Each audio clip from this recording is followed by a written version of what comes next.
প্ৰণামী দুৰ্নীতি এই প্ৰণামী দুৰ্নীতিয়ে সমগ্ৰ দেশবাসীৰ চকু কপালত তুলিছে 100-200 নহয় 3500 কোটি টকাৰ কেলেংকাৰীয়ে এই মুহূৰ্তত জোকাৰিছে সমগ্ৰ দেশ আৰু এই বৃহৎ কেলেংকাৰী সন্দৰ্ভত এসআইটি গঠন কৰা হৈছিল এসআইটি প্ৰতিবেদন দাখিল কৰা হৈছে এসআইটি প্ৰতিবেদনৰ পাতে পাতে উন্মোচিত হৈছে ৰাম মন্দিৰৰ প্ৰণামী কেলেংকাৰীৰ বহু বিস্ফোৰক তথ্য নমস্কাৰ প্ৰিয় দৰ্শক মই জয়ন্ত মাধৱ গোস্বামী আপোনাক স্বাগতম জনাইছো নিউজ 18 অসম নৰ্থ ইষ্টৰ ডিজিটেল লাইভলৈ ৰাম মন্দিৰৰ প্ৰণামী কেলেংকাৰী প্ৰথম অৱস্থাত প্ৰায় 200 কোটি টকাৰ কেলেংকাৰী বুলি ধাৰণা কৰা হৈছিল যদিও এই কেলেংকাৰী ভবাতকৈ অত্যন্ত ভয়ংকৰ 3500 কোটি টকা লুট কৰা হৈছে 3500 কোটি টকা লুটি পুটি খাইছে ৰাম মন্দিৰ ন্যাসৰ লগত জড়িত একাংশ লোক লগতে প্ৰণামী ধন গণনা কৰা একাংশ লোক একাংশ কৰ্মচাৰী এটা ডাঙৰ নেক্সাস জড়িত হৈ আছে এই কেলেংকাৰীত আৰু এই নেক্সাসটোৰ দ্বাৰা এই বিয়াগুম কেলেংকাৰী সংঘটিত হৈছে ৰাম মন্দিৰৰ নামত যিসমূহ দান বৰঙণি আহিছিল সোণৰ অলংকাৰৰ পৰা আৰম্ভ কৰি বিভিন্ন ধৰণৰ দান বৰঙণি লুটি পুটি খাইছে এই বৃহৎ নেক্সাসটোৱে এই বৃহৎ নেক্সাসটোক লৈ এসআইটি গঠন কৰা হৈছিল এসআইটিয়ে বহুজনক সোধাপোছা কৰিছিল প্ৰায় 150 ৰো অধিক লোকক এই বিষয়ত সোধাপোছা কৰে প্ৰায় 25 জনকৈ সন্দেহজনক ব্যক্তিক লগত লৈ এই তদন্ত প্ৰক্ৰিয়া আগবঢ়াই এসআইটিয়ে আৰু এই সমগ্ৰ ঘটনাৰে জড়িত 5 জনক গ্ৰেপ্তাৰ কৰি এসআইটিয়ে তদন্ত কৰি প্ৰতিবেদন ইতিমধ্যে দাখিল কৰিছে এসআইটিৰ প্ৰতিবেদনত এনে বহুখিনি বিস্ফোৰক তথ্যই সন্মুখলৈ আহিছে গ্ৰেপ্তাৰ কৰা 5 জনৰ 2 জনৰ পৰা ইতিমধ্যে নগদ ধন 2 কোটিৰো অধিক নগদ ধন উদ্ধাৰ কৰা হৈছে চুৰি হোৱা কিছু অলংকাৰ উদ্ধাৰ কৰা হৈছে আৰু তাৰ মাজৰে একাংশ কৰ্মচাৰীয়ে বিভিন্ন স্থানত কোটি কোটি টকা মূল্যৰ মাটি ক্ৰয় কৰিছে হোটেল ক্ৰয় কৰিছে হোটেলৰ ব্যৱসায় মুঠৰ ওপৰত বিশাল সাম্ৰাজ্য গঢ়ি তুলিছে একাংশ কৰ্মচাৰীয়ে ৰাম মন্দিৰ ন্যাসৰ লগত জড়িত একাংশ কৰ্মচাৰীয়ে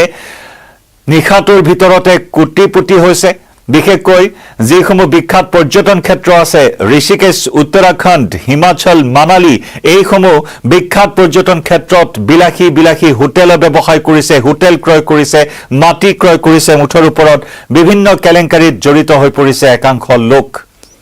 ৰাম মন্দিৰৰ ভূমি কেলেংকাৰীৰ পৰা আৰম্ভ কৰি এতিয়া প্ৰণামী ধন দুৰ্নীতিৰ কেলেংকাৰীক লৈ এতিয়া সমগ্ৰ উত্তৰ প্ৰদেশ চৰকাৰ যেন এক প্ৰকাৰ হল ঠেকত পৰিবলগীয়া হৈছে সমান্তৰালকৈ কেন্দ্ৰত থকা বিজেপি চৰকাৰো যেন কিছু অস্বস্তিত ভুগিবলগীয়া হৈছে এই বিয়াগুম দুৰ্নীতিক কেন্দ্ৰ কৰি লাখ কোটি যি ৰাম মন্দিৰৰ অনুৰাগী আছে বা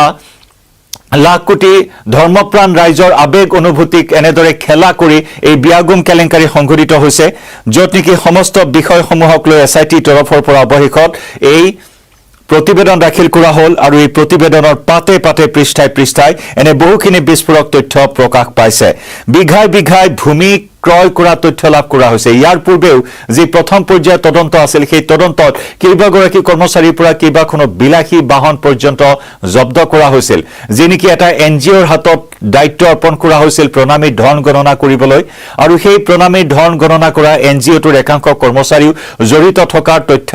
লাভ কৰা হৈছিল যি একোগৰাকী কৰ্মচাৰীৰ দৰমহা আছিল মাত্ৰ 14 পৰা 15000 টকা আৰু সেই 14-15000 টকা লাভ কৰা একোগৰাকী কৰ্মচাৰী হঠাৎ কোটিপতি হৈছিল এই কেলেংকাৰী আজিৰ পৰা নহয় বহু দিনৰ পৰা এই কেলেংকাৰী ৰাম মন্দিৰৰ নিৰ্মাণ কাৰ্য চলি থকাৰ পৰা এই কেলেংকাৰী সংঘটিত হৈছিল তদন্তকাৰী দলটোৱে ইতিমধ্যে বিভিন্ন তথ্য সংগ্ৰহ কৰিছে এই ক্ষেত্ৰত এতিয়া এক প্ৰকাৰ মতবিৰোধ সৃষ্টি হোৱা পৰিলক্ষিত হৈছে উত্তৰ প্ৰদেশ চৰকাৰ আৰু বিশ্ব হিন্দু পৰিষদৰ মাজত একজন ডাঙৰ বিভাজন আহি পৰিছে ৰাম মন্দিৰৰ এই বিয়াগুম কেলেংকাৰীক লৈ বিশ্ব হিন্দু পৰিষদে এই ক্ষেত্ৰত কঠোৰ পদক্ষেপ গ্ৰহণ কৰাৰ বাবে ব্যৱস্থা গ্ৰহণ কৰিবলৈ আহ্বান জনাইছে দৃষ্টান্তমূলক শাস্তি প্ৰদান কৰিবলৈ দাবী জনাইছে ফাষ্ট ট্ৰেক আদালত গঠন কৰাৰ দাবী উত্থাপন হৈছে ফাষ্ট ট্ৰেক আদালতত বিচাৰ প্ৰক্ৰিয়া সমাপন কৰি দোষীক চিনাক্ত কৰি অতি শীঘ্ৰেই দোষীৰ বিৰুদ্ধে কঠোৰ ব্যৱস্থা গ্ৰহণ কৰিবলৈ আনকি দাবী উত্থাপন হৈছে এক প্ৰকাৰ প্ৰণামী চুৰি কাণ্ডক লৈ প্ৰণামী ধন চুৰি কাণ্ডক লৈ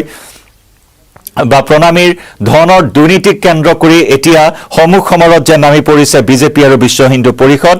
গতিকে অতি শীঘ্ৰেই ইয়াৰ অভিযোগনামা দাখিল কৰিবলৈ এসআইটি প্ৰতিবেদন দাখিল হ'ল ইয়াৰ পিছতে অতি শীঘ্ৰেই অভিযোগনামা দাখিল কৰি ফাষ্ট ট্ৰেক আদালত গঠন কৰি বিচাৰ প্ৰক্ৰিয়া অতি শীঘ্ৰেই সম্পন্ন কৰিবলৈ দাবী উত্থাপন হৈছে আনহাতে মন্দিৰৰ অনুদান ব্যৱস্থাপনাত অনিয়ম হোৱাৰ যথেষ্টখিনি প্ৰমাণো ইতিমধ্যে লাভ কৰিছে SIT তদন্তত মঙলবাৰৰ দিনটোত ৰাম মন্দিৰৰ চুৰিকাণ্ড সন্দৰ্ভত বিশেষ অনুসন্ধানকাৰী গোটে উত্তৰ প্ৰদেশ চৰকাৰৰ ওচৰত এই প্ৰাথমিক যি প্ৰতিবেদন সেই প্ৰাথমিক প্ৰতিবেদন প্ৰকাশ পোৱাৰ পিছতেই এতিয়া লাহে লাহে প্ৰতিবেদনত সম্বলিত তথ্যসমূহ পোহৰলৈ আহিছে এই প্ৰতিবেদনত উল্লেখ কৰা মতে মন্দিৰৰ ব্যৱস্থাপনাৰ প্ৰায় প্ৰতিটো স্তৰতে বিসংগতি ধৰা পৰিছে মন্দিৰৰ যি ব্যৱস্থাপনা আছে তাৰ প্ৰতিটো স্তৰতে নানান সীমাহীন সুৰুঙা থকা বা তাত আহুৱা থকাৰ কথা উল্লেখ কৰা হৈছে প্ৰতিবেদনত একেদৰে দৰ্শনাৰ্থী নিৰাপত্তা ব্যৱস্থা তালাচিকে ধৰি দানপাত্ৰৰ পৰা টকা উলিয়াই হিচাপ কৰালৈকে সকলোতে কিছু সংস্কাৰ পৰিৱৰ্তনৰ কথা উল্লেখ কৰিছে SIT প্ৰতিবেদনত ইয়াৰ উপৰি ৰাম মন্দিৰৰ পৰিচালনাৰ সৈতে জড়িত একাধিক ব্যক্তিৰ বিৰুদ্ধে অনিয়ম তথা দুৰ্নীতি প্ৰমাণ পোৱা বুলিও প্ৰতিবেদনত স্পষ্টকৈ উল্লেখ কৰা হৈছে তেওঁলোকৰ বিৰুদ্ধেও আইনী ব্যৱস্থা গ্ৰহণ কৰাৰ বাবে পৰামৰ্শ দিয়া হৈছে এই প্ৰতিবেদনত SIT প্ৰতিবেদনৰ তথ্য পোহৰলৈ অহাৰ পাছত এতিয়া স্বাভাৱিকতে খৰ্গহস্ত হৈ পৰিছে বিজেপিৰ বিৰুদ্ধে বা চৰকাৰৰ বিৰুদ্ধে বিশ্ব হিন্দু পৰিষদৰ ৰাষ্ট্ৰীয় সভাপতি আলোক কুমাৰে উল্লেখ কৰিছে যে ৰাম মন্দিৰৰ অনিয়মৰ যথেষ্টখিনি প্ৰমাণ পোৱা হৈছে এনে ক্ষেত্ৰত অচিৰেই অভিযোগনামা দাখিল কৰি গোচৰটোৰ বিচাৰ ফাষ্ট ট্ৰেক আদালতত কৰিব লাগিব ইপিনে আন এগৰাকী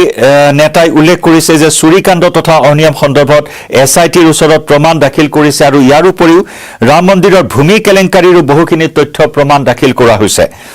ৰাম জন্মভূমি তীৰ্থক্ষেত্ৰত কোটি কোটি টকাৰ কেলেংকাৰীৰ তথ্য মজুত থকা বুলি বিভিন্নজনে মত পোষণ কৰিছে আৰু বিভিন্নজন আগবাঢ়ি আহিছে SITৰ ওচৰত এনে তথ্য প্ৰমাণ ইতিমধ্যে দাখিল কৰাৰ কথা উল্লেখ কৰিছে আৰু এই পৰ্যন্ত এই সমগ্ৰ গোচৰটোত 5 অভিযুক্ত গ্ৰেপ্তাৰ কৰা হৈছে